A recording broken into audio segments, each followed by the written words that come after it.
중국, 오염수 투기, 자국 이익 위한 인류 공익 파괴. 한승동 에디터.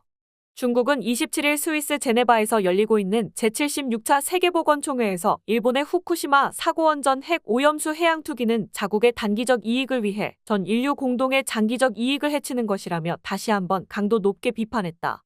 29일 중국 인민일보 인터넷 온라인판 인민망 보도에 따르면 총회장에서 중국 대표는 해양 투기로 핵 오염수 세탁하려는 것은 무책임한 일이라며 이웃 나라를 포함한 이해관계자 및 관련 국제기구와 충분히 협의해서 가장 안전하고 온당한 방법으로 핵 오염수를 처리하라면서 엄격한 국제 감독도 받으라고 촉구했다.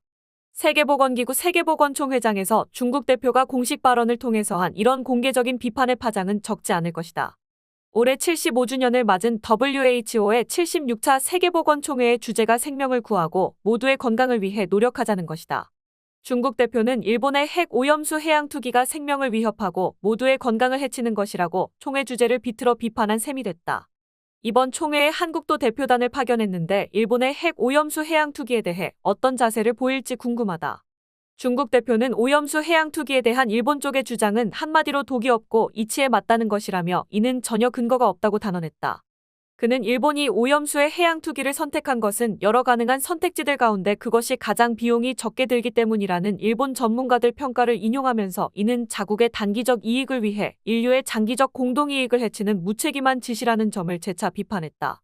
그러면서 원전 사고 때 녹아내린 원자로 노심과 직접 접촉한 오염수는 60여 종의 방사성 핵종을 포함하고 있는데 그중 삼중수는 반감기가 약 13년이고 탄소 14는 반감기가 5,000년이 넘는다면서 많은 핵종에 대한 유효한 처리 기술은 아직 없다고 지적했다. 유효한 처리 기술이 아직 없다는 것은 인류 전체가 아직 핵 위험을 제대로 파악하고 대처할 수 있는 기술을 갖고 있지 못하다는 얘기다. 국제원자력기구도 마찬가지다. 일본 정부가 핵 오염수 해양 투기를 정당화하기 위해 동원하는 IAEA의 안전기준치라는 것도 최종 검증되지 않은 잠정적인 것일 뿐이다. 반감기가 13년, 수십 년, 수백 수천 년인 방사능 핵종들의 방사선이 인체에 끼치는 유효 또는 무효 방사선량 기준치가 어느 정도인지는 그만한 세월을 통해 체험적으로 검증해보지 않는 한 정확하게 알 수가 없다. 게다가 일본 정부가 지금까지 제시한 안전기준치는 필요에 따라 높이기도 하고 낮추기도 하는 매우 자의적인 수치다. 김익중 전 동국대 의대 교수 등 전문가들에 따르면 방사선 피폭량 안전 기준치라는 것은 상황에 따라서 정부가 정하고 그 기준치 이하로 정부가 관리를 하는 것이다. 기준치 이하니까 괜찮다 안전하다는 것을 일본 정부가 자의적으로 정한다는 얘기다. 일반적으로 기준치는 ICRP에서 먼저 제안을 하면 대부분의 나라에서 그것을 받아들인다. 이와 관련해 김익중 교수는 이렇게 말했다. 현재는 1인당 1년에 1mS로 되어 있어요. 그래서 한국, 미국, 일본 등 모두 1mS였어요. 그런데 후쿠시마 원전 사고가 나니까 일본은 1mS를 지킬 수가 없게 된 겁니다. 그래서 후쿠시마 근처에 20mS로 기준치를 올려버렸어요. 일본이 후쿠시마 원전 사고 이후 피폭량 기준치를 20배로 높였다는 얘기다. 원전 사고 뒤 방사선량이 그때까지의 국제적 기준치인 1mS 이상으로 나오니까 그것을 별다른 검토나 객관적 근거 자료도 없이 하루아침에 20배로 올려버렸다는 것이다. ICRP가 설정한 안전기준치 자체가 절대 기준이 아닌 이 정도면 아마 안전할 것이다 수준의 잠정적인 수치에 지나지 않는다는 얘기다. IAEA 기준치도 마찬가지다. 민간 차원의 사적인 측정치보다는 신뢰도가 높은 국제기관의 기준치인 만큼 신뢰도가 상대적으로 더 높겠지만 그것도 절대적인 것이 아니라 잠정 추정치에 지나지 않는다. 한마디로 인류는 아직 방사선 피폭량의 인체 안전 기준치가 정확하게 어느 정도인지 모른다.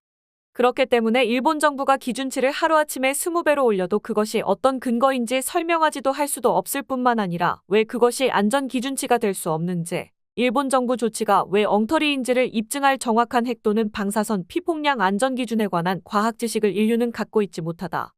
일본 정부가 IAEA가 점검해서 제시하는 안전기준을 핵 오염수 해양 투기를 정당화하는 도구로 활용하는 것은 속임수에 가까운 무책임한 짓일 수 있다. 그런데도 윤석열 정부가 IAEA 기준을 일본의 핵 오염수 해양 투기를 용인하는 근거로 삼겠다면 그것 또한 무책임할 뿐만 아니라 자기 파괴적인 지극히 위험한 일일 수 있다. 정치적 입장 차이나 중국에 대한 호불호 입장과 상관없이 일본 핵 오염수 해양 투기에 대한 중국의 의구심과 비판 경고를 정당한 것으로 받아들이고 공동 대응을 모색해야 한다. 아래의 중국 대표 발언을 전한 인민망의 29일 보도 전문의 번역문을 싣는다.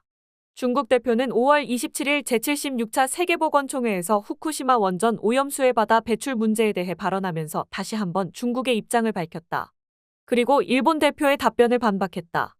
중국 대표는 후쿠시마 원전 사고 핵 오염수를 바다에 방류하겠다는 일본의 일방적 결정에 중국은 단호히 반대한다고 밝혔다. 배출 과정은 무려 30년이나 걸린다. 후쿠시마 해안은 세계에서 가장 강한 해류가 흐르기 때문에 핵 오염수가 바다로 방류된 뒤 10년이 지나면 해당 방사성 핵종은 전 세계의 바다로 퍼질 것이다. 이는 인류 전체의 위험을 전가하는 것이다. 이것은 일본 한 나라만의 사적인 문제가 아니라 전 지구적 공중보건에 관한 중대한 문제다. 많은 국가와 이해관계자들이 모두 심각한 우려를 표명했다.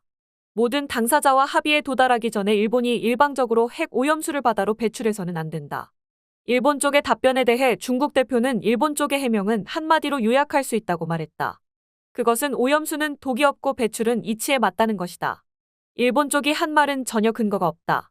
일본은 일련의 질문에 대해 사람들이 납득할 만한 답을 내놓아야 한다. 첫째, 후쿠시마 핵 오염수가 안전하다면 일본은 왜 자체적으로 사용하지 않는가? 국내 농업 및 제조업에 왜 쓰지 않는가?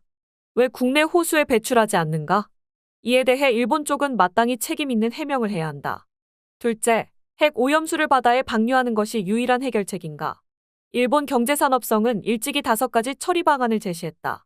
일본 정부 전문가위원회는 증기 배출, 새로운 저장 탱크 건설, 시멘트로 굳히기 등의 방안은 비용이 많이 들어 해양 배출이 가장 비용이 적게 드는 방법이며 일본 자체에 대한 오염 위험도 가장 적다는 것을 인정했다. 까놓고 얘기하면 바다 배출을 선택하는 것은 일본 자국의 수고와 돈을 절약하는 대신 지구 전체가 재난 피해를 입게 만드는 것이다. 셋째, 핵 오염수 배출은 장차 세계에 어떤 장기적 영향을 끼칠 것인가? 핵 오염수는 후쿠시마 원전 사고 때 녹아내린 원자로 노심과 직접 접촉해서 60여 종의 방사성 핵종을 포함하고 있는데 그중 삼중수소는 반감기가 약 13년이고 탄소 14는 반감기가 5,000년이 넘는다. 많은 핵종에 대한 유효한 처리 기술은 아직 없으며 일부 수명이 긴 핵종은 해류와 함께 확산되어 생물 농축 효과를 낳고 환경의 방사성 핵종 총량을 추가로 증가시켜 해양 환경과 인체 건강에 예측할 수 없는 위해를 가할 것이다. 오염수가 해롭다는 걸 알면서 바다에 배출하려는 일본 쪽의 의도는 무엇인가? 자국의 단기적 이익을 위해 전 인류 공동의 이익을 해치는 이런 행위는 반드시 엄중 규탄하고 단호히 배격해야 한다. 태평양은 일본이 핵 오염수를 버리는 하수도가 아니다. 일본이 해양 방류 이외의 다른 처리 방안에 대한 충분한 연구와 논증 없이 예측할 수 없는 위험을 일방적으로 국제사회에 떠안기고 바다 방류 결정으로 이를 세탁하려 온갖 국리를 다하는 것은 지극히 무책임한 일이다. 중국은 일본이 국제적 의무를 성실히 이행하고 이웃나라를 포함한 이해관계자 및 관련 국제기구와 충분히 협의해서 가장 안전하고 온당한 방법으로 핵 오염수를 처리하고 엄격한 국제 감독을 받도록 다시 한번 촉구한다.